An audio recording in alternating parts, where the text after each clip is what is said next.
Next parts and schedules అండి. So parts and షెడ్యూల్స్లో మనకి parts మీద పెద్దగా ఎక్కువగా క్వశ్చన్స్ అయితే రాలేదు, కానీ 2024లోను 2018లోను అలా పార్ట్స్ మీద క్వశ్చన్స్ వచ్చాయి. సో ఫ్యూచర్లో రావచ్చు, బట్ ఇవైతే మనకి తెలిసినవే కదా. సో మీరు కరెక్ట్గా నేర్చుకొని పెట్టుకుంటే దాని నుంచి వచ్చే క్వశ్చన్స్ ఏ విధంగా సరే మీరు ఈజీగా అటెంప్ట్ చేయగలుగుతారు. కానీ ఎక్కువ పార్ట్ వచ్చినాయి షెడ్యూల్స్ మీదనే. బట్ 2024లో వచ్చిన ఈ పార్ట్స్ క్వశ్చన్ చూసిన తర్వాత we will deal with schedules. Okay, so 2024లో ఇచ్చిన క్వశ్చన్ ఏంటంటే which of the following statements are correct about the constitution of India. First, powers of the municipalities are given in part 9A of the constitution. ఇది మీకు తెలిసిందే కదా, correct. Emergency provisions వచ్చేసి part 18th and provisions related to the amendment of the constitution are given in the part 20 of the constitution. So all the statements are correct. So then answer is D, 1 2 3. Okay, next, right to privacy is protected as an intrinsic part of right to life and personal liberty. Which of the following in the Constitution of India correctly and appropriately imply the above statement? ఇక్కడ వాళ్ళు ఏమి ఇచ్చారంటే ఆర్టికల్స్తో పాటు పార్ట్ని కూడా mention చేశారు. So కాబట్టి మీరు పార్ట్స్ పట్ల క్లారిటీ ఉన్నా మీరు ఇక్కడ ఆన్సర్ చేయవచ్చు ఈజీగా. అందరికీ తెలిసిందే రైట్ టు ప్రైవసీ అనేది right to life and personal Liberty కింద వచ్చిందని మనకి పుట్టుస్వామి జడ్జిమెంట్లో వచ్చిందే. సో దీని ఆన్సర్ వచ్చేసి ఆర్టికల్ 14 అండి, 14 కాదు, article 14 and provision under the 42nd amendment of the constitution, wrong. Article 17 కాదు. అలాగే article 21 and the freedoms guaranteed under part 3. So అది కరెక్ట్ ఆన్సర్.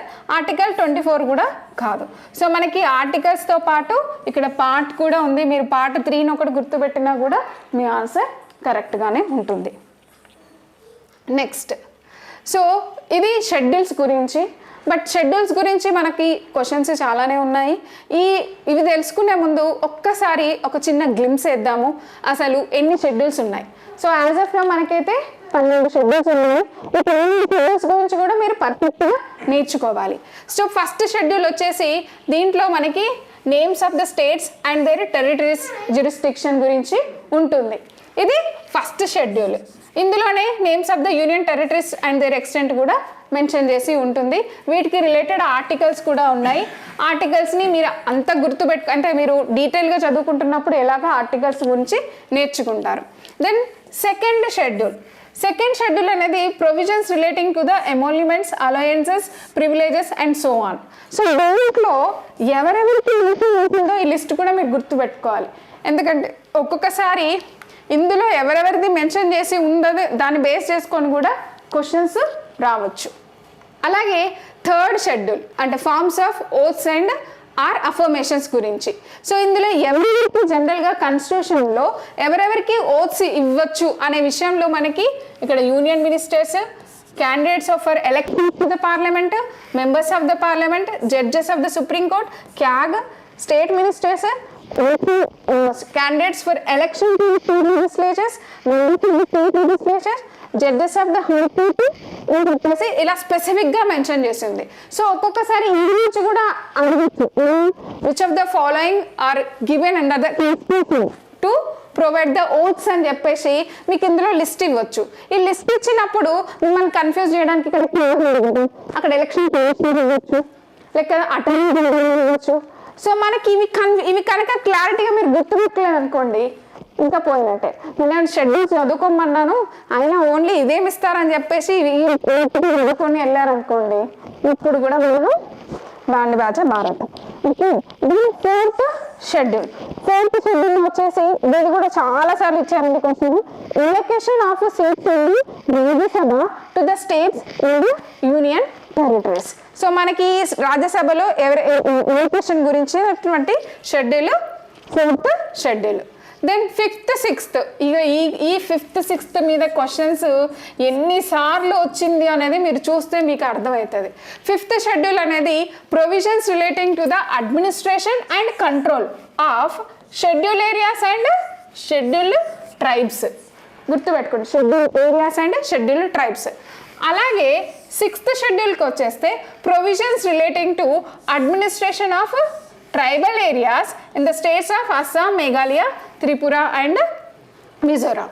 సో ఇవి ట్రైబల్ ఏరియాస్కి సంబంధించింది. దెన్ 7th షెడ్యూల్ గురించి తెలుసు మనకి, division of powers between the union and states. ఇందులో లిస్ట్ 1 అంటే యూనియన్ లిస్ట్, లిస్ట్ 2 అంటే స్టేట్ లిస్ట్, లిస్ట్ 3 అంటే కాన్కరెంట్ లిస్ట్. సో ప్రజెంట్లీ మనకి ఎన్ని ఉన్నాయి, 98 ఏమో యూనియన్ లిస్ట్ ఉన్నాయి, అలాగే స్టేట్ లిస్ట్ 59, తర్వాత కాన్కరెంట్ వచ్చేసి 52 ఉన్నాయి. ఇది మీరు లక్ష్మీకాంత్ అపెండిక్స్లోకి వెళ్తే మీకు ఈ లిస్ట్ కూడా ఉంటుంది. మనకి ఇంతకు ముందు కూడా ఇలాంటి లిస్టుల మీద బేస్ చేసుకొని కూడా క్వశ్చన్స్ వచ్చాయి, అది సపరేట్గా నేర్చుకోండి. బట్ ఎప్పుడైతే మీరు 12 షెడ్యూల్స్ని ఈ విధంగా నేర్చుకోండి. 8th షెడ్యూల్లో languages recognised by the constitution. Originally మనకి తెలుసు 17 లాంగ్వేజెస్ ఉన్నాయి, ఇప్పుడు 22 లాంగ్వేజెస్ ఉన్నాయి. అయితే వీటికి సంబంధించినవి కూడా మనకి యాక్ట్స్ ఉంటాయి. మేము మొన్నటిసారి ప్రిలిమ్స్లో ఇక్కడ మీరు నేర్చుకున్నా కూడా మీరు ఆన్సర్ చేసేవాళ్ళు, ఎందుకంటే మన 2023 ఈ అమెండ్మెంట్ బేస్ చేసుకొని కూడా ఏవేవి యాడ్ అయ్యాయని చెప్పేసి క్వశ్చన్ ఇచ్చారు. ఓకేనా?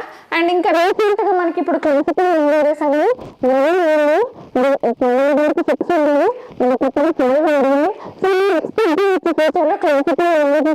క్వశ్చన్ రావచ్చు. సో దాన్ని పక్కకు పెడితే ఇప్పుడు ఇక్కడ మీరు ఇవి నేర్చుకున్న దాంట్లో కూడా ఈ 21st అమెండ్మెంట్ యాక్ట్ తోటి యాడ్ అయినవి ఏంటి, అలాగే 71st అమెండ్మెంట్తో యాడ్ అయినవి ఏంటి, తర్వాత 92nd అమెండ్మెంట్తో యాడ్ అయినవి ఏంటి, 96th ఇక్కడ పేరు మాత్రమే మార్చారు, ఇది అవసరం. సో మీరు ఇవి కూడా గుర్తుపెట్టుకుని ఉంటే 2024లో ఈ క్వశ్చన్కి కూడా ఆన్సర్ చేసేవాళ్ళు. అంటే ఇక్కడ ఏదన్నా మీరు నేర్చుకోండి. దెన్ 9th షెడ్యూల్ అన్నది యాక్ట్స్ అండ్ రెగ్యులేషన్స్. ఒరిజినల్లీ అంటే ఇవి of the state legislature leading with land reforms and abolition of Zamindar system and of the parliament. తెలుసు ల్యాండ్ రిఫార్మ్స్ని కరెక్ట్గా ఇంప్లిమెంటేషన్ చేయడానికి మనకు అప్పుడు రైట్ టు పీపీటీ ఉండేది. దీనివల్ల ఇబ్బంది వస్తే చాలా మట్టికి కొన్ని యాక్ట్స్ తీసుకొచ్చి ఈ 9th షెడ్యూల్లో పెట్టి దానికి అప్పీల్ అవ్వదు అని చెప్పేసి అప్పుడు ఒక సేఫ్ గార్డ్గా దీన్ని వాడారు. ఓకే, కానీ ఇది అందుకే ఈ schedule was added by the first amendment to protect the laws included in the form of judicial scrutiny on the ground of violation of fundamental rights. So ఎప్పుడైతే ల్యాండ్ రిఫార్మ్స్ కోసం అయితే చట్టాలు తీసుకొచ్చారో దానివల్ల ఫండమెంటల్ అవుతుంది అంటే వాళ్ళు ఆబ్వియస్లీ జ్యుడిషియరీ దగ్గరికి వెళ్తారు. జ్యుడిషియరీ దగ్గరికి వెళ్ళినప్పుడు ఈ చట్టం ప్రొటెక్ట్ వస్తుంది. సో దానికి ప్రొటెక్షన్ కోసం అని చెప్పేసి ఈ 9th షెడ్యూల్లో పెట్టి వీటిని జ్యుడిషియల్ స్క్రూటినీ చేయొద్దు అని చెప్పేసి అప్పుడు దానికి ఒక ప్రొటెక్షన్గా వాడారు. 2007లో వచ్చిన తర్వాత సుప్రీంకోర్టు రూల్ షెడ్యూల్ ఏప్రిల్ 23 తర్వాత ఎట్టి పరిస్థితుల్లో కూడా జ్యుడిషియల్ రివ్యూకి ఓపెన్గా ఉంటుంది అని చెప్పేసి తర్వాత సుప్రీంకోర్టు జడ్జిమెంట్ కూడా ఇచ్చింది. సో ఏదేమైనా 9th షెడ్యూల్ మీద కూడా మనకి క్వశ్చన్స్ వచ్చాయి. ఇంకా ఈ 9th షెడ్యూల్ అనేది అంటే ఏ ప్రైమ్ మినిస్టర్ వచ్చింది. సో దీని గురించి మీరు ఫండమెంటల్ రైట్స్ విషయంలో చదువుకునేటప్పుడు కాస్త డీటెయిల్గా నేర్చుకుంటే సరిపోతుంది. కానీ ఇప్పుడైతే 9th షెడ్యూల్లో ఏముంది అనేది అయితే మీరు తెలుసుకోవాలి. అలాగే 10th, ఇది కూడా ఒక 2-3 సార్లు వచ్చింది ఈ క్వశ్చన్. 10th షెడ్యూల్ అనేది one of the most favourite, mains point of view కూడా చాలా ఇంపార్టెంటే. సో ఏంటి, provisions relating to the disqualification of the members of the parliament and state legislature on the ground of defection. So దీన్ని ఎలా ఎప్పుడు తీసుకొచ్చారు, ఒరిజినల్గా మనకి 8 షెడ్యూల్స్ ఉండేవండి, తెలుసు కదా. సో ఈ 52nd అమెండ్మెంట్ ద్వారా మనకి యాంటీ డిఫెక్షన్ లా అని చెప్పేసి తీసుకుని వచ్చారు. అలాగే 11th షెడ్యూల్ వచ్చేసి ఇది powers and authority with respect to panchayats. Okay, దీంట్లో మనకి 29 సబ్జెక్ట్స్ ఉంటాయి, మండల్స్ ఉంటాయి. ఇది ఎలా వచ్చింది, మనకి 73rd అమెండ్మెంట్ ద్వారా వచ్చింది. అలాగే 12th షెడ్యూల్ సిమిలర్ టు ఇక్కడ municipalities. It specifies the powers, authority and responsibilities of municipalities. దీంట్లో 18 సబ్జెక్ట్స్, 18 మ్యాటర్స్ ఉంటాయి. ఇది కూడా 74th అమెండ్మెంట్ యాక్ట్ ద్వారా వచ్చింది. దెన్ సో ఇవి మనకి ఇప్పటి వరకు ఉన్నటువంటి షెడ్యూల్స్. ఈ షెడ్యూల్స్ మీరు గుర్తుపెట్టుకొని దీన్ని బేస్ చేసుకొని ఇప్పుడు మనం ఈ క్వశ్చన్స్ని వర్కౌట్ చేద్దాం.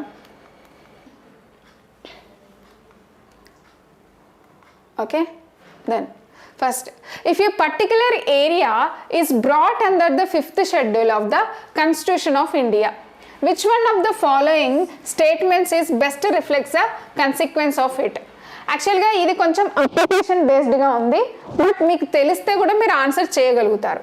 This first A, this would prevent the transfer of land of tribal people to non tribal people. So జనరల్గా ఎందుకు వీళ్ళకి ప్రొటెక్షన్ ఇస్తూ ఉంటారు ట్రైబల్స్కి, వాళ్ళ ల్యాండ్ని వేరే వాళ్ళు తీసుకుంటే తర్వాత చాలా సమస్యలు ఏర్పడ్డాయి కాబట్టి ఆ చట్టం ఆ విధంగా తీసుకొచ్చారనమాట.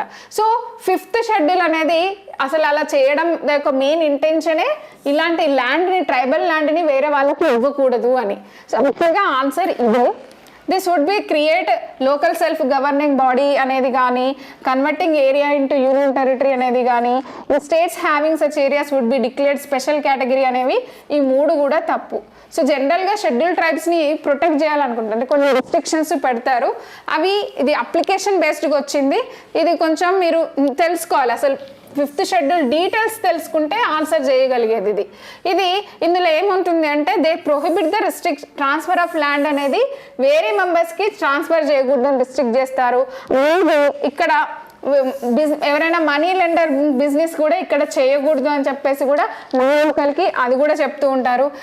Allotment of land members to, అంటే ఈ 5th షెడ్యూల్ ఏరియాలో మీకు పొజిషన్స్ క్లారిటీగా ఉంటే ఇది ఆన్సర్ చేయగలుగుతారు. ఇది కొంచెం మీరు లోపలికి వెళ్ళి తెలుసుకోవాల్సింది. ఈ దీని తర్వాత వచ్చిన క్వశ్చన్స్ అన్నీ కూడా డైరెక్ట్గా ఉంటాయి.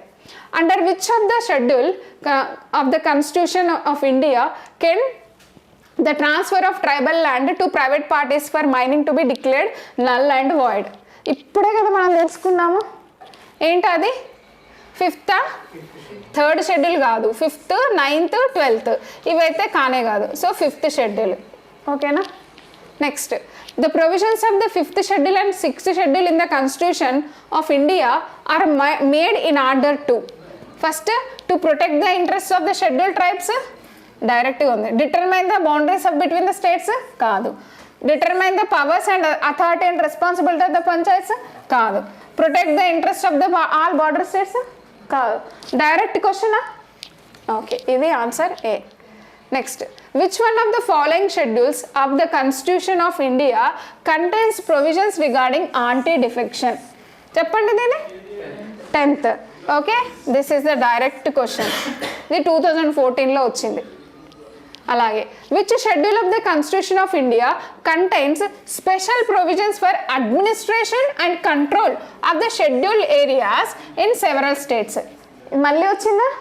ఏది? 3rd, 5th, 7th, 9th? 5th.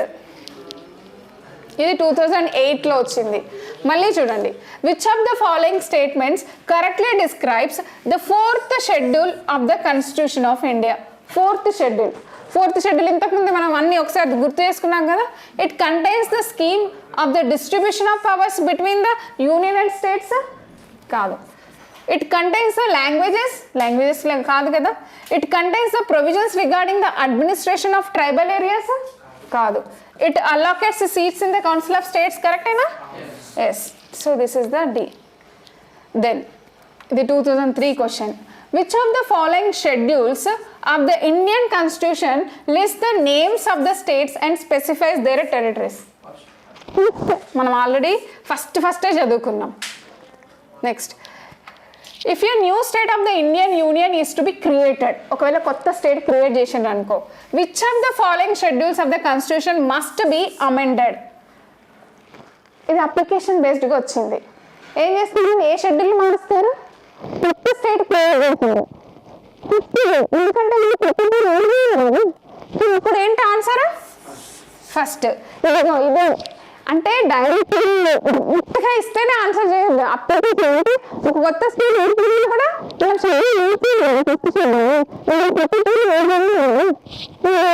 ఇలాంటి అప్లికేషన్ బేస్డ్ దగ్గర కూడా మీరు కన్ఫ్యూజ్ అయితే ఎలా?